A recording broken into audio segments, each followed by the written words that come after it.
Hey there. Welcome to the Pine Island Experience podcast. I'm Joanna Anderson with my husband, Trygve. Each of our episodes will be conversations with fellow Pine Islanders. The goal of our podcast is to share with you our experiences, what we have found to be fun, and what makes the Pine Island experience so unique.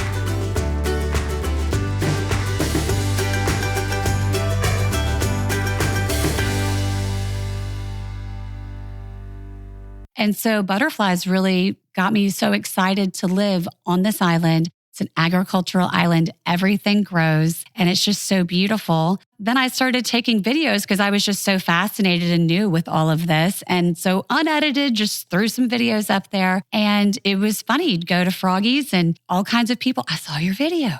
I just love it. It made me feel so good when I needed something to cheer me up.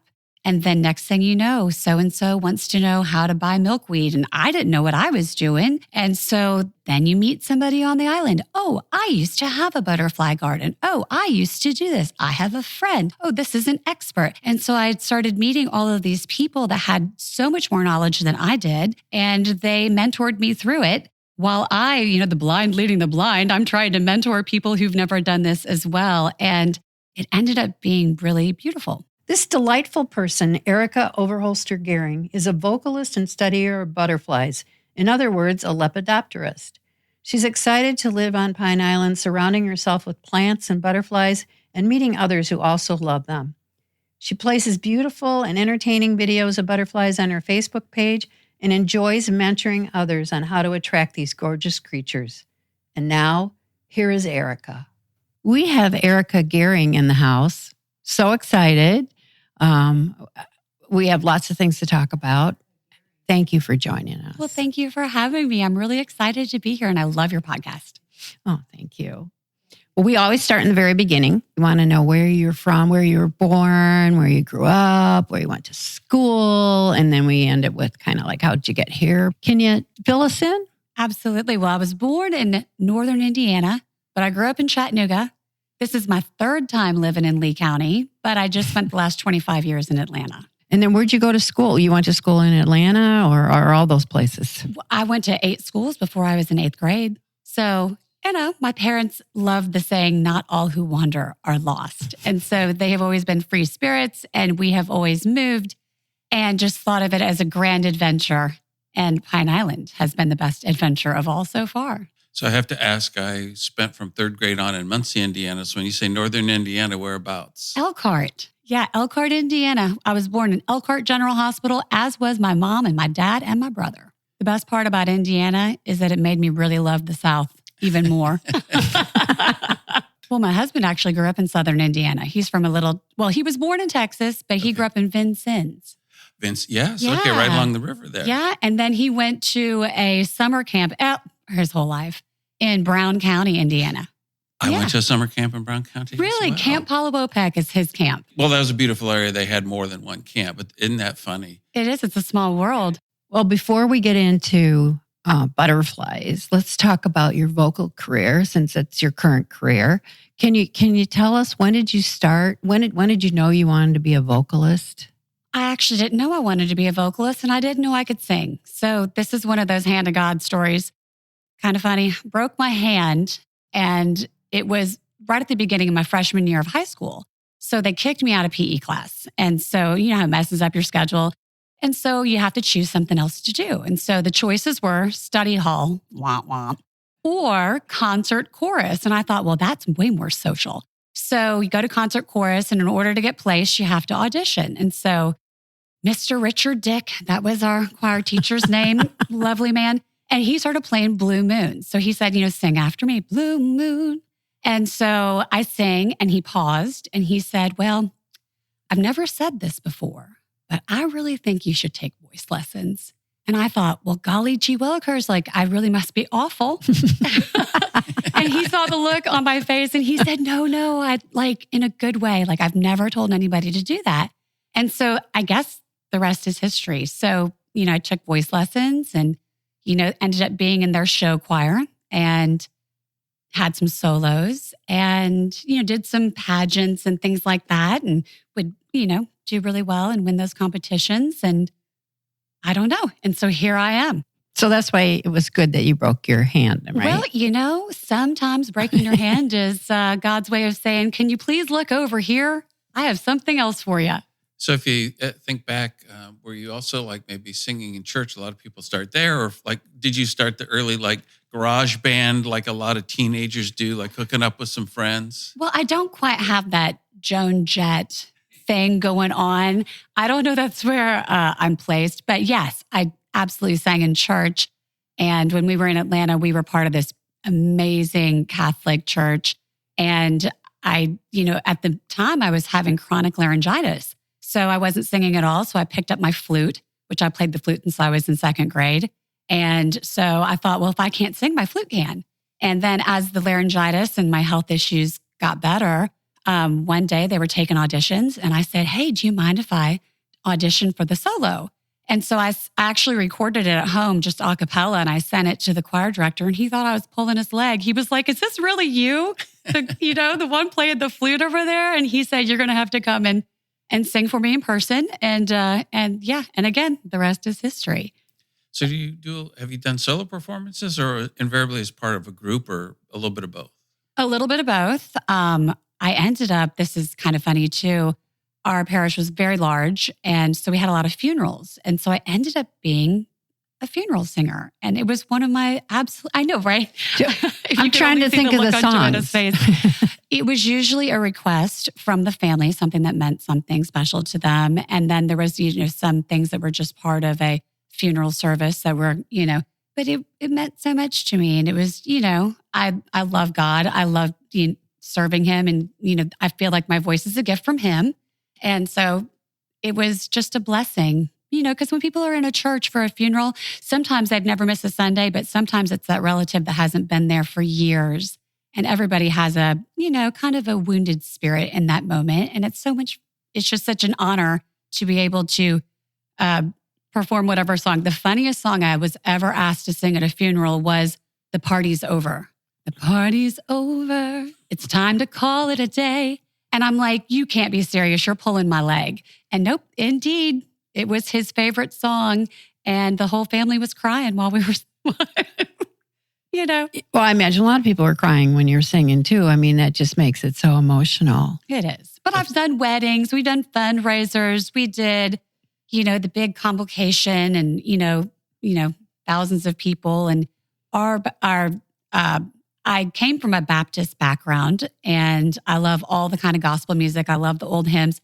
But in the traditional Catholic Church, that's generally not what's going on. Right. However, our parish, we did do a lot of gospel music. And so we had a little bit of fun with all of that. His eye is on the sparrow and, but then Ave Maria.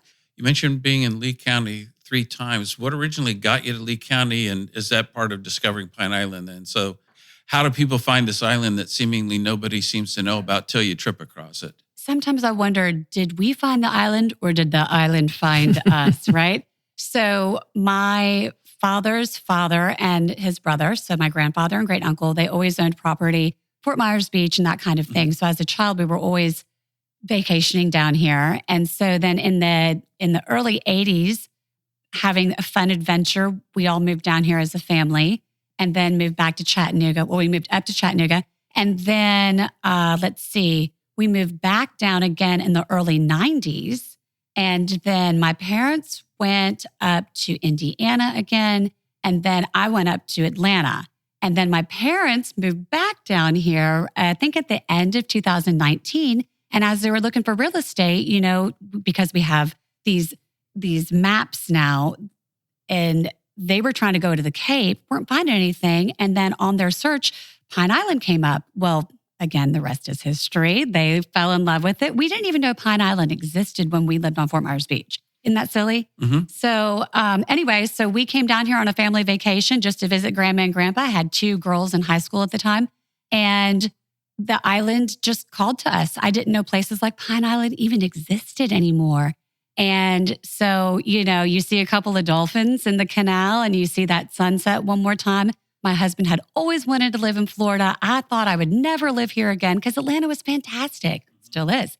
And anyway, 11 weeks later from visiting Pine Island for the very first time, we went back to Atlanta, house on the market, sold in 3 days. We packed everything up. 11 weeks later, we were living on Pine Island. Hand of God. What could I say? But how many people have that same story on Pine Island? Like, how did you get here? And it's always these really fun stories.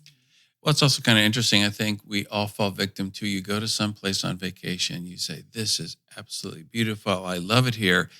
But generally you get home and you say, well, we weren't at work. We weren't going grocery shopping. We didn't have the kids in school. And you start to, reality kind of sets in. You say, right, well, we've got the house and you'd have to sell it, blah, blah, blah. And yeah, it was a nice place to visit. But you actually came home, put the house on the market and sold and did it. It was crazy. My husband has always wanted to live in Florida. He always wanted to retire here. Part of his sales territory was Florida.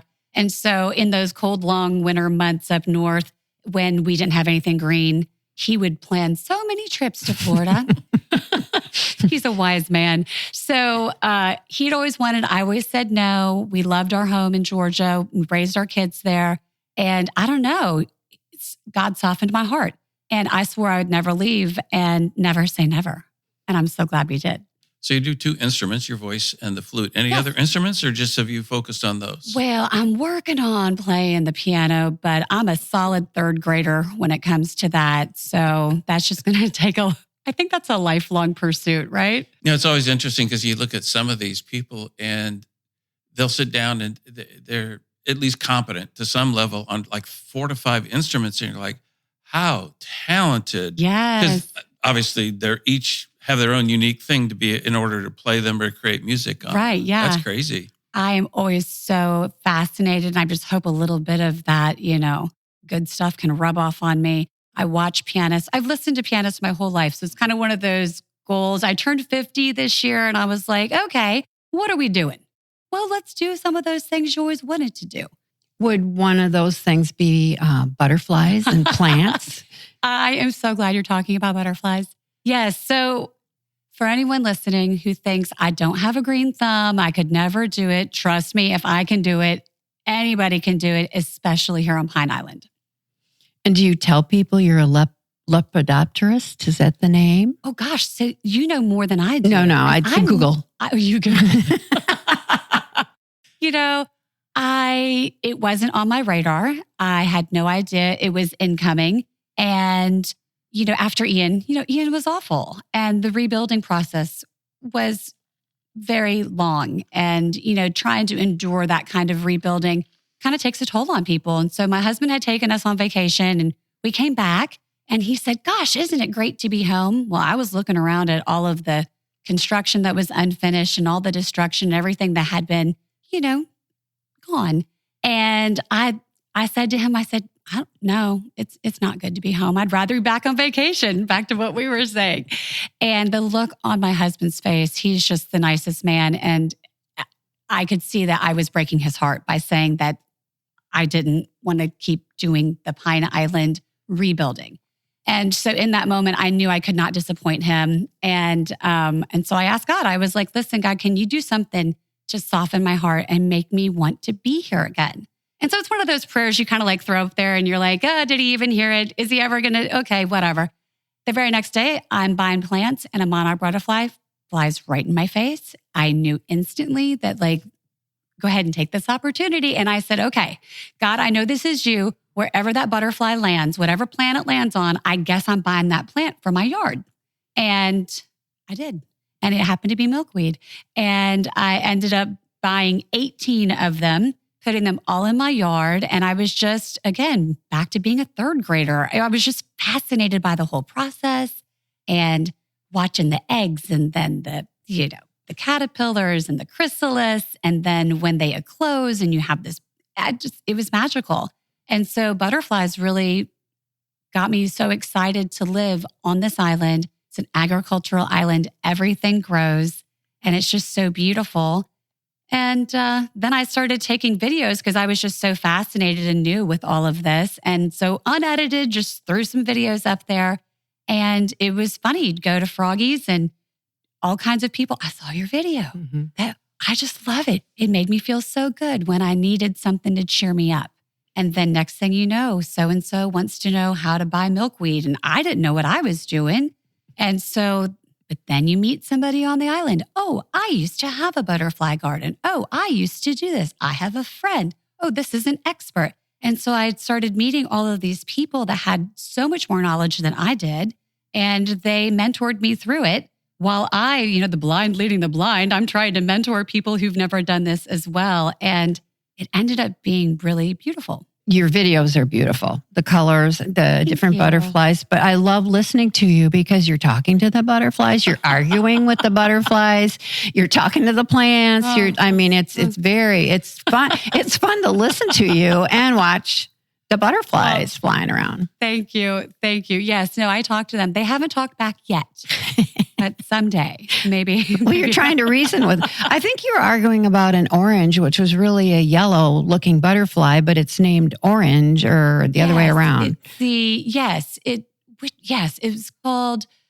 Yes, which one was that? Golly, you have to remind me. I have so many butterflies, and so many questions. Well, it was probably part of. I have a brochure.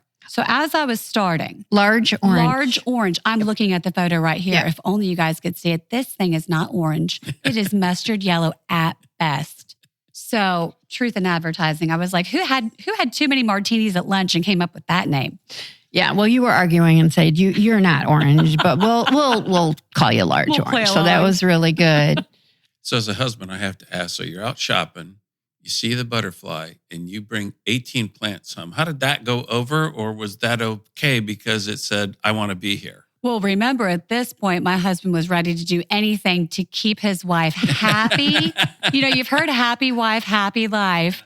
Well, I like to say happy king, happy everything. And so I was trying to make him happy. He was trying to make me happy. And maybe that's the secret to happiness. So yes, his deal with me was that I could buy any plant I wanted, as many as I wanted, as long as I dug the hole to put it in the ground. I was going to say, congratulations. I want to be here now because you plant these 18 things for me. No, he has a honey-do list way longer than that. I can't bother him with plants.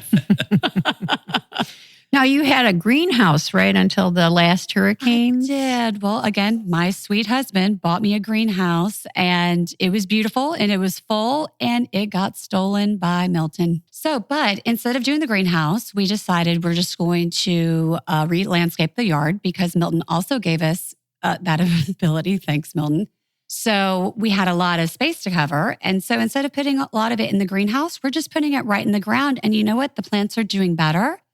And so yet again, word to the wise, stick it in the ground. Everything grows on Pine Island, so choose wisely. And they keep growing and growing. They keep growing, yes. And then butterflies, in a way, have a memory. I know monarchs for sure do. They will come right on back and they know where the getting's good. Do they have a season? Because I know we interviewed Ned Bruja and he said, there's no seasons for these little animals.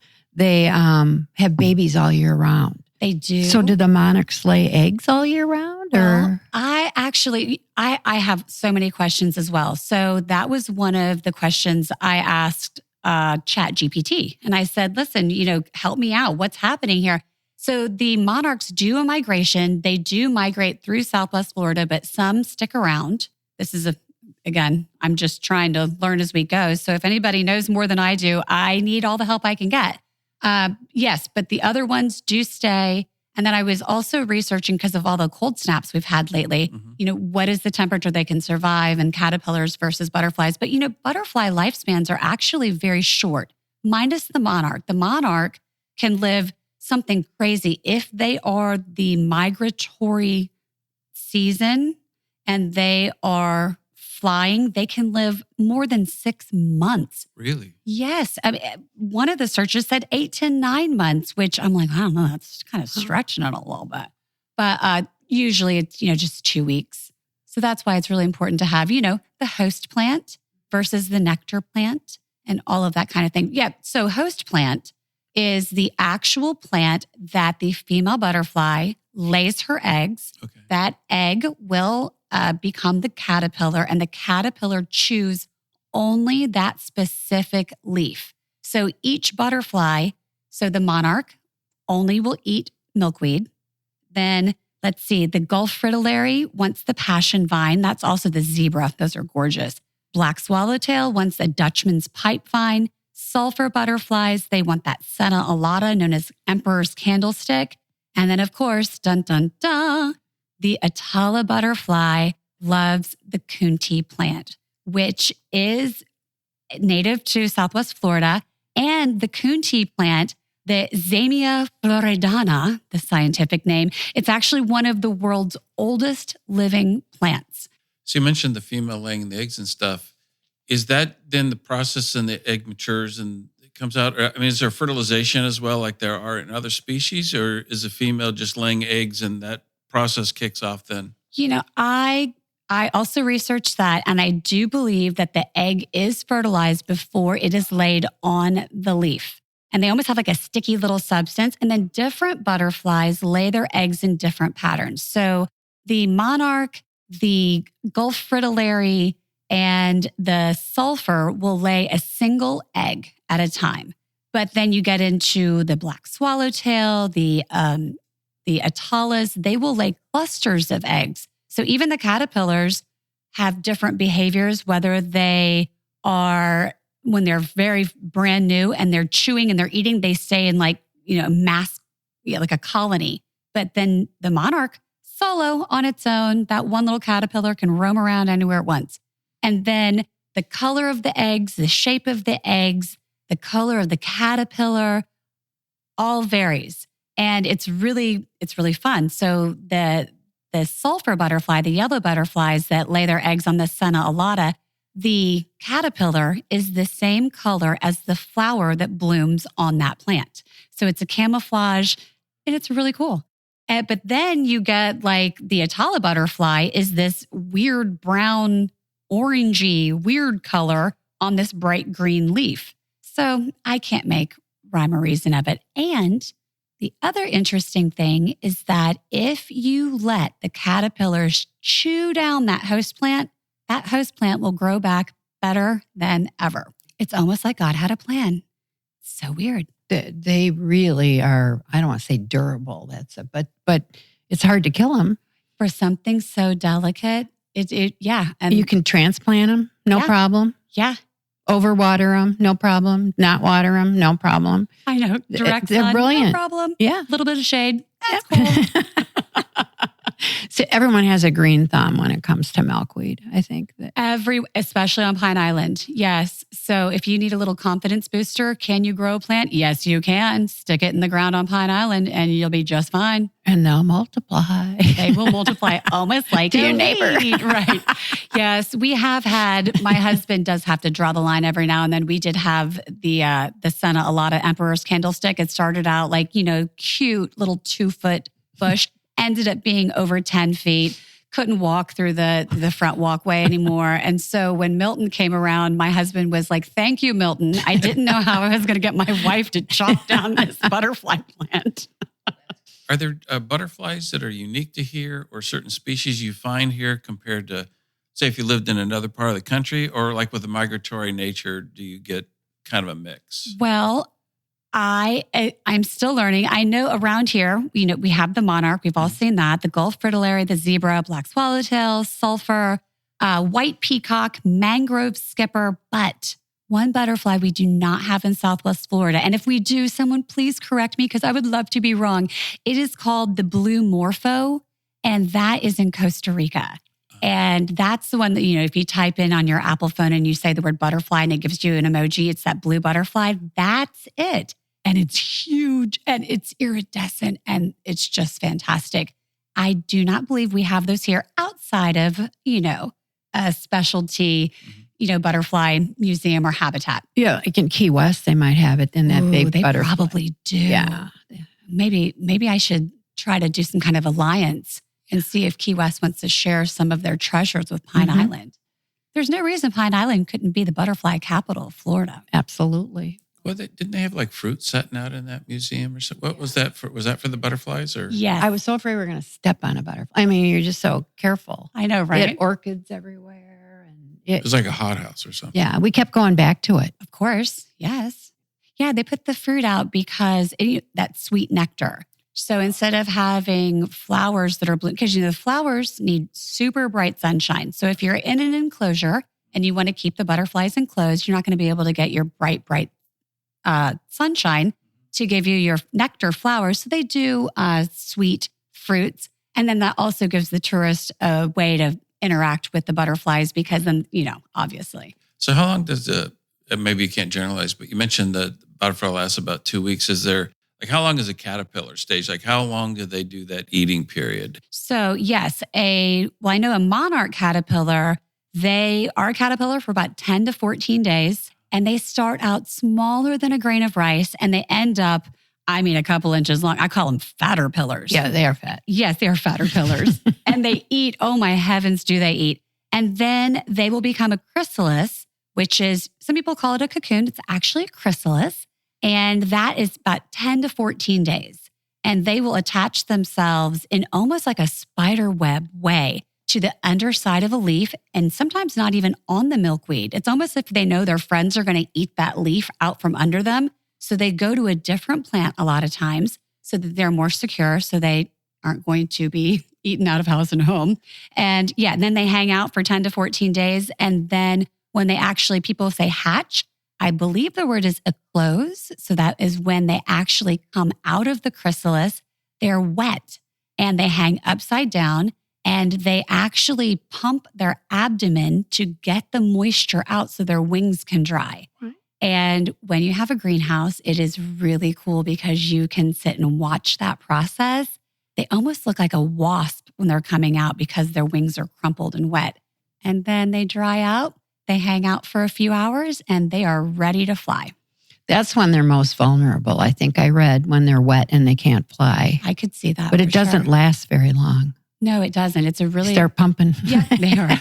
They know Let me inflate these right away. So that's kind of amazing. Their adult life then is only about a third of their actual life because they've got the eating period and then the chrysalis period and stuff like that. So that's approximately 6 weeks and for about a 2-week life. Yep. And of course, they're eating in terms to reproduce at that point in time. And pollinating. So and pollinating. They aren't quite as efficient as our bees. Oh, we have to talk about bees too, because Pine Island has some really cool bees around here. So we have those amazing blue bees. Have you seen them? Yes. Oh, well, I will definitely share a video that I took in my yard. It's this blue metallic bee, and they're only down here in the Gulf. And yes. Does the video come with an EpiPen for those of us that are allergic? You know what's really funny? This specific blue bee, it has a buzzer on it, and they don't sting. I don't believe they never stung me, and they're highly curious. So when I'm watching them, I have had them come 12 inches from my eyes, and they're looking at me while I'm looking at them. And I don't know what it is. As soon as I get out my phone, I don't know if it's an electric frequency that they're feeling, but they're like, no, thanks. And then they're camera shy. Are they camera shy? It must be. Because that would be perfect for you to do a video when they're that close to you. And they take off. I've sneaked up on them before, so I can share a video with you. So you've talked about your research and wanting to learn more.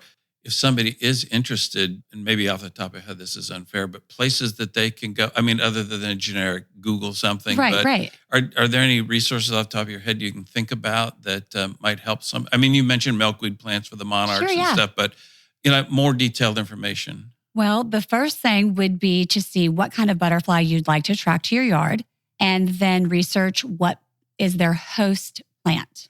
So my 2 favorite nurseries to go to, it's the Edison home. So, we know that we can tour it. They actually have one of the best nurseries I have ever seen. And their prices are really great because they have a love for botany and they specialize in native plants and or exotic plants that do really well in our climate.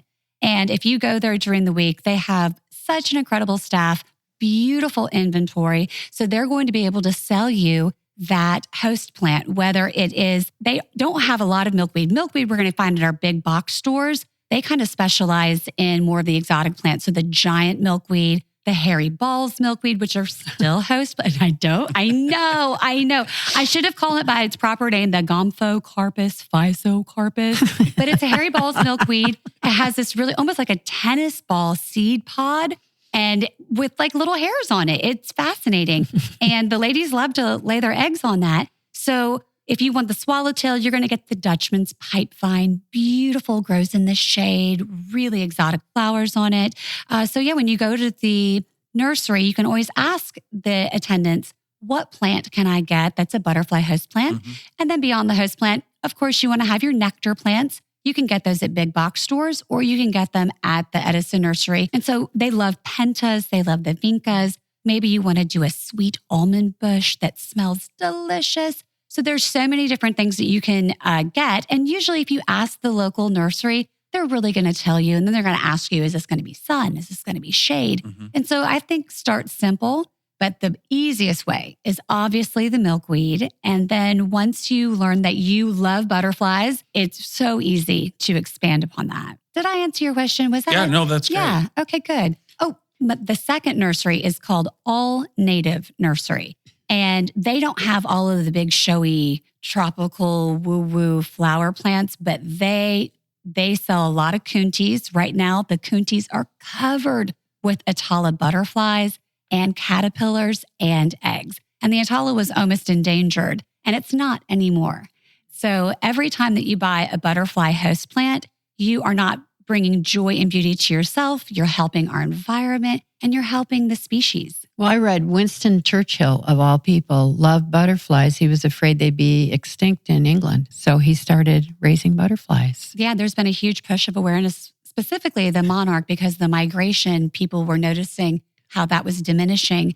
And so there was a call to arms. So gardeners everywhere, your one little milkweed plant, you're doing your part to save butterflies. Now, could someone contact you if they had a question about butterflies? Yeah, just reach out. Facebook is probably the easiest. And I'm Erica Overhulser Gehring.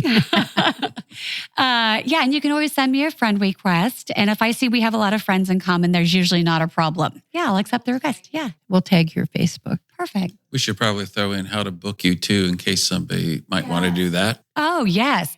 So for butterflies and beyond. Yeah, so I am currently in a musical duo and a 5-piece band. Our duo is called Joyride, and our full band is called Cover Story. And I would love to be able to entertain you and your friends, venues small and large, private parties, public events, fundraisers, you name it. And again, you can contact me at Erica Overhulser Gehring on Facebook. We do have a Cover Story page that isn't quite populated as much as I'd like for it to be, but we'll get there. And then I also have Joyride Music on Facebook. And they can see your butterfly videos. Yes. While they're figuring out what questions to ask you and looking at your band listings and upcoming events. Absolutely. And if you go way far back in the way far back machine, during Ian and all of that, there's some really entertaining footage out there. Crazy woman in a straw hat. There's no other place like Pine Island. That's true. So if you're looking for a place to stay, I know some of my best friends run the Two Fish Inn down the street, and that's always fun, right on the water.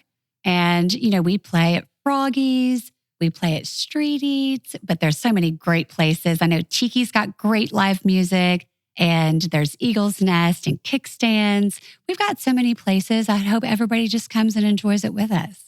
Well, thank you so much. This was so enjoyable. The pleasure has been all mine. Thank you so much for having me. And God bless everyone. And God bless Pine Island. We hope you enjoyed our Pine Island Experience podcast. If you have any ideas for us, people to interview, or any comments, please feel free to email them to us at pineislandexperience@gmail.com. That's pineislandexperience, all one word, @gmail.com. Don't forget to like us, and you may subscribe to this podcast using all the major catchers like Apple iTunes, Google Podcasts, and Spotify. Thanks again for listening, and remember, island life is a constant vacation. We'll see you on the next podcast.